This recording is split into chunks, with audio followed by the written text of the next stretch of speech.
जय हिंद दोस्तों। आज की इस वीडियो में हम बात करेंगे जो कि 69,000 असिस्टेंट टीचर्स की वैकेंसी के रिगार्डिंग बात चल रही है। आपने हाल ही में बहुत ही ज़्यादा न्यूज़ इसके रिगार्डिंग सुनी होंगी। सो बहुत से डाउट्स हैं लोगों के, इस वीडियो में उन सबको क्लियर करने की कोशिश करूँगा। देखिए, 5 दिसंबर 2018 गवर्नमेंट ऑफ उत्तर प्रदेश के द्वारा एक एडवर्टीजमेंट आता है कि 69,000 रिक्रूटमेंट होंगी as a state's basic education department में, जो कि आप जिनको प्राइमरी टीचर बोलते हैं। देन आफ्टर 5 जनवरी 2019 को एग्ज़ाम कंडक्ट कराया जाता है।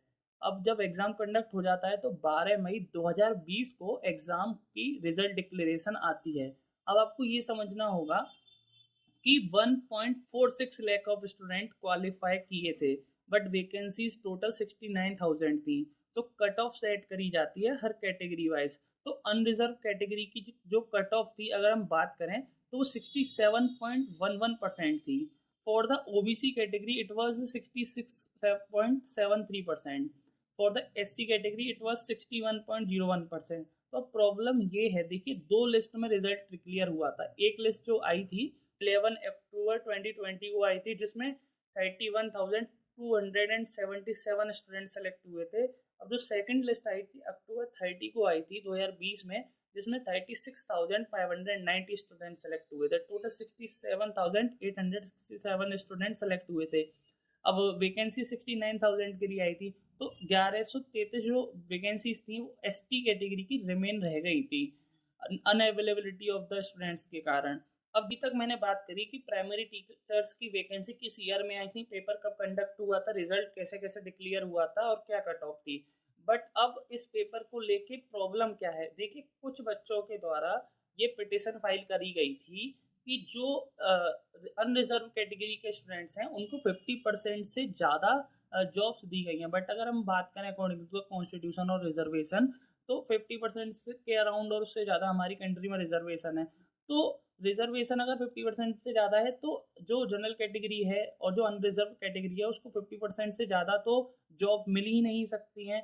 तो और भी बहुत से ऐसे आरोप हैं जो लगाए गए हैं के ऊपर, जो पिटिशंस फाइल करी गई है इलाहाबाद हाई कोर्ट में। वो क्या है, देखिए जो एक आरोप है वो ये लगाया गया है कि जो ओबीसी कैटेगरी है उसका 27% जो हक है वो इस लिस्ट में होना चाहिए था। मतलब 27% रिजर्वेशन ओबीसी कैटेगरी के स्टूडेंट्स को मिलना चाहिए था।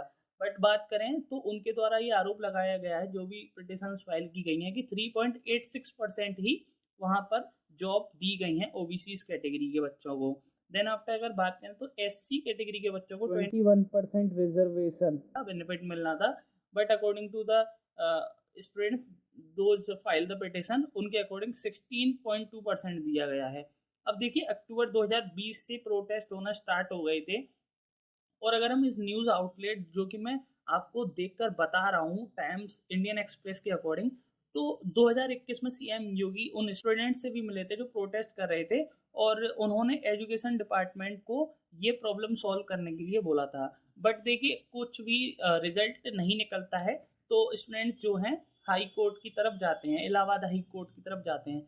अब मेरिटोरियस रिजर्व कैंडिडेट्स हैं, उनको रिजर्व कैटेगरी में प्लेस किया गया है। अब देखिए ये क्या है, इसको समझना बहुत ही ज़्यादा इंपॉर्टेंट है। देखिए एग्जाम्पल लेके चलिए, कोई ओबीसी कैटेगरी का बच्चा है जिसका 600 मार्क्स है किसी एग्जाम के लिए।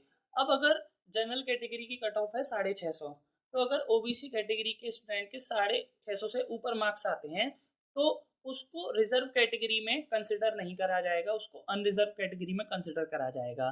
तो देखिए इसी को बोलते हैं मेरिटोरियस रिजर्व कैंडिडेट्स। तो यहाँ पर बोला गया है कि यहाँ पर क्या किया गया है कि जिस बच्चे के रिजर्व अनरिजर्व कैटेगरी से ज़्यादा मार्क्स हैं, मतलब जनरल कैटेगरी के बच्चे से कट ऑफ से ज़्यादा मार्क्स हैं, उसको अनरिजर्व कैटेगरी में ना रख के उसको रिजर्व कैटेगरी में ही प्लेस किया गया है, और जो कि अगेंस्ट है सेक्शन 36 के of the reserve act 1994।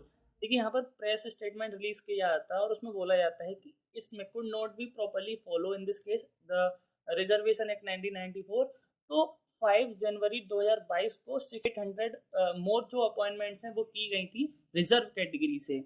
But अब इसके बाद जब इलाहाबाद हाई कोर्ट की स्टेटमेंट आई है तो उन्होंने बोला है कि 68,000 से नहीं, आपको दोबारा से ये चीज़ इंश्योर करनी पड़ेगी कि रिजर्वेशन एक्ट 1994 फॉलो हो और सब चीज़ें इक्वल तरीके से प्रॉपर वे में हो। तो इस देखिए यहाँ पर इस सब के बाद अभी रिसेंटली संडे वाले दिन सीएम योगी का स्टेटमेंट आया है कि जो रिजर्वेशन का हक है वो सारे बच्चों को मिलेगा, जो भी रिजर्व कैटेगरी के बच्चे हैं, और साथ ही साथ किसी भी बच्चे के साथ अन्याय नहीं होगा, वो किसी भी कैटेगरी से बिलोंग करता हो।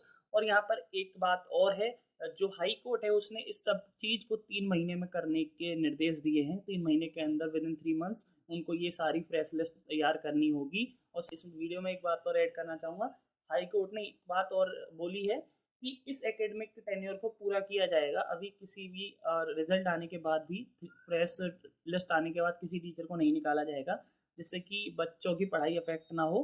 After the academic year and उनको डिसमिस किया जाएगा, जो भी अब लिस्ट में जिनका नाम नहीं होगा। So this is all about this video. आप मुझे इस वीडियो के कमेंट सेक्शन में बताइए कि किस हद तक ये चीज़ सही है कि 3.5 साल बाद, 4 साल बाद टीचर्स की इस तरीके से रिक्रूटमेंट करना, और इनिशियली ये चीज़ गलत क्यों हुई, और क्या आपका इस वीडियो के रिलेटेड पॉइंट ऑफ व्यू है। प्लीज़ इस वीडियो के कमेंट सेक्शन में मुझे बताइए। जय हिंद, जय भारत।